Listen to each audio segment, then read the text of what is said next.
మీకు ఇది ఎప్పటి నుంచి, ఏ ఏజ్ లో ఉన్నప్పుడు తెలిసింది? ఇంటర్లో ఏమైందంటే నాకు ఇంకా ఫీలింగ్స్, నేను అమ్మాయి లెక్క ఫీల్ అయిపోవడం. సో నేను ఒకరోజు వాష్రూమ్కి, అమ్మాయిల వాష్రూమ్కి వెళ్ళిపోయినా. సో అది సీసీటీవీలో చూసి మా ప్రిన్సిపల్ కాలేజ్ మొత్తం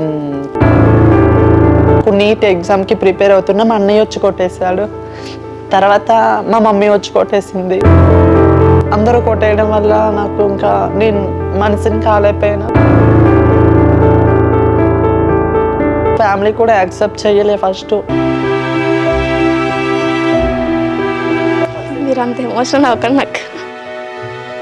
నాకు మాటలు కూడా రావట్లేదు, ఏం మాట్లాడాలో ఏం అడగాలో. చాలా ప్రాబ్లమ్స్ ఫేస్ చేసి జూనియర్ ఆర్టిస్ట్గా వెళ్ళాను. ఫస్ట్ డైరెక్టర్లు నీకెందుకు ఇది, నువ్వెందుకు అసలు చేస్తున్నావు, నీకేమైనా ఇదా, నువ్వెందుకు పనికిరాని ఇది.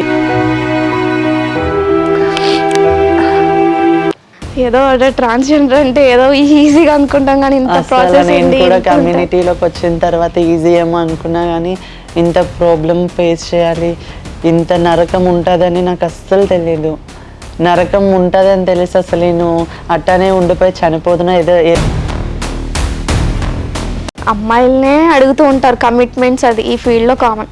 అలా మిమ్మల్ని ఎవరు కమిట్మెంట్స్ అడిగే వాళ్ళు ఎట్లా అడుగుతారు? సీక్రెట్గా పర్సనల్గా ఫోన్ చేసి అడుగుతారు. ఒక విధంగా మనమే పెంచుతున్నాం, వాళ్ళకి ఛాన్స్ ఇచ్చి మీరు ఇలానే ఎవరు దొరికితే వాళ్ళని కమిట్మెంట్స్ అడగండి, చెయ్యండి అని. ఇండస్ట్రీ అంటే కమిట్మెంట్ కామన్. అది ఒక హీరోయిన్ పోస్ట్ కావాలన్నా, ఒక అమ్మాయిలు అయితే ఫస్ట్ కమిట్మెంట్. అబ్బాయిలు అంటే ఏం చేస్తారో తెలీదు. మీరు వర్జినేనా? కాదు, మీరు లవ్ స్టోరీ అని చెప్పిన తర్వాత మాకు ఇంకొంచెం క్యూరియాసిటీ పెరిగిపోయింది. నేను చెప్తే నాకే సిగ్గుగా ఉంది. అయిపోయిన దాని గురించి అంత బ్లష్ అవుతున్నారంటే ఏదో పెద్ద స్టోరీనే. సో అత్త వాళ్ళు అన్నాను కదా, అత్త వాళ్ళ కొడుకు నేను